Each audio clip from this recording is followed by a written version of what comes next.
saya hormati ibu-ibu KPM atau keluarga penerima manfaat PKH Dusun Sukorno, Desa Sukorno, Kecamatan Kaliwiro, Kabupaten Wonosobo. Sebelumnya tak lupa kita selalu memanjatkan puji syukur kehadirat Allah Subhanahu wa Ta'ala yang telah melimpahkan rahmat dan hidayahnya kepada kita semua, sehingga pada kesempatan kali ini kita dapat berkumpul lagi untuk melaksanakan pertemuan kelompok,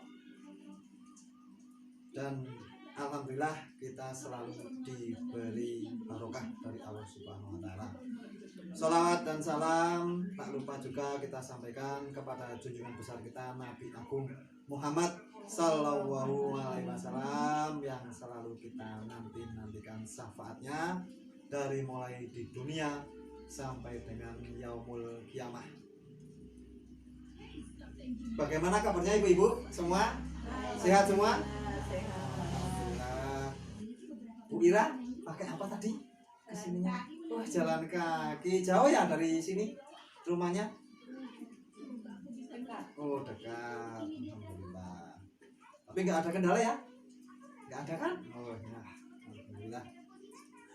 Pada kesempatan ini akan saya sampaikan perihal yang berhubungan dengan stunting. Ada yang tahu stunting itu apa?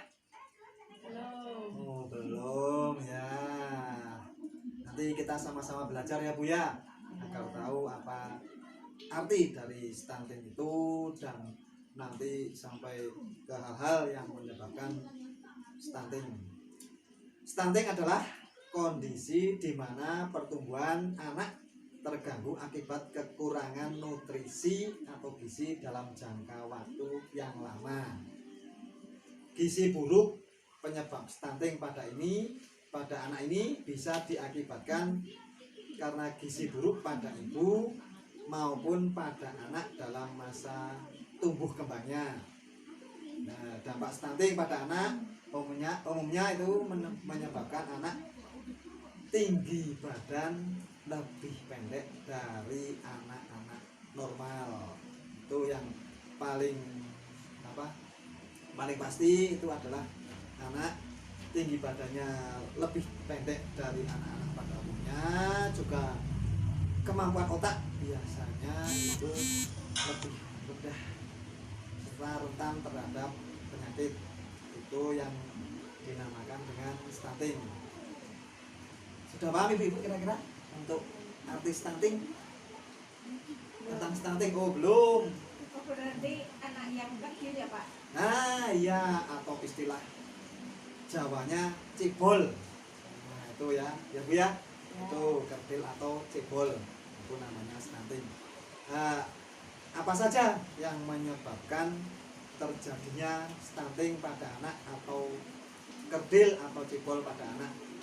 Yang pertama adalah kadar gizi buruk sejak masa kehamilan. Nah, ini terjadi pada ibu-ibu yang hamil karena kurangnya nutrisi makanan, kurangnya gizi pada ibu hamil, sehingga menyebabkan terjadinya anak stunting. Itu yang pertama. Kemudian yang kedua adalah lingkungan. Lingkungan itu juga berpengaruh terhadap terjadinya stunting pada anak yang akan dilahirkan nanti.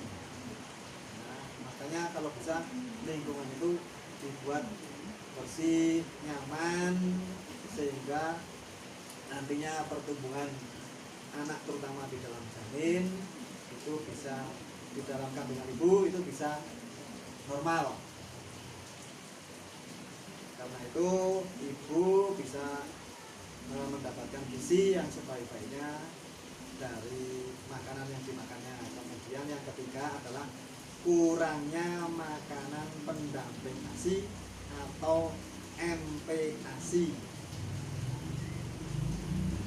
Itu juga menyebabkan terjadinya stunting, sehingga bagi ibu-ibu itu diharapkan makanannya itu benar-benar bergizi, misalnya dari buah-buahan, sayuran, daging, ikan, susu, telur, dan minuman yang sehat. Itu yang harus dilakukan. Kemudian yang keempat adalah masalah kebersihan makanan dan air. Nah, biasanya makanan yang dikonsumsi yang bisa menyebabkan terjadinya stunting adalah makanan-makanan yang kurang bersih. Biasanya itu dibeli dari warung-warung yang kondisi warungnya kurang bersih. Karena itu diharapkan ibu-ibu hamil itu malah lebih bagus untuk membuat sendiri makanan-makanan. Kemudian yang kelima, ini anak atau bayi tidak mendapatkan ASI eksklusif, yaitu ASI dari ibu. Nah, itu. Kemudian yang keenam adalah terjadi infeksi pada saat anak melahirkan. Itu ada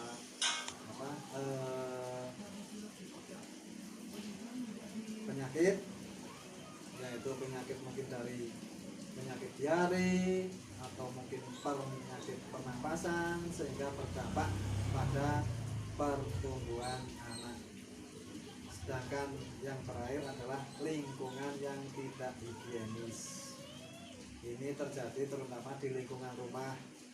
Misalnya rumah dekat dengan kandang sapi, termasuk jamban yang kurang bersih, termasuk kamar mandi yang kurang higienis, itu menyebabkan terjadinya anak stunting. Ya, dari yang saya sampaikan, ibu-ibu kira-kira sudah paham atau belum? Sudah ya, sudah paham ya? Atau mungkin ada yang ingin disampaikan oleh ibu? Hari ibu ada?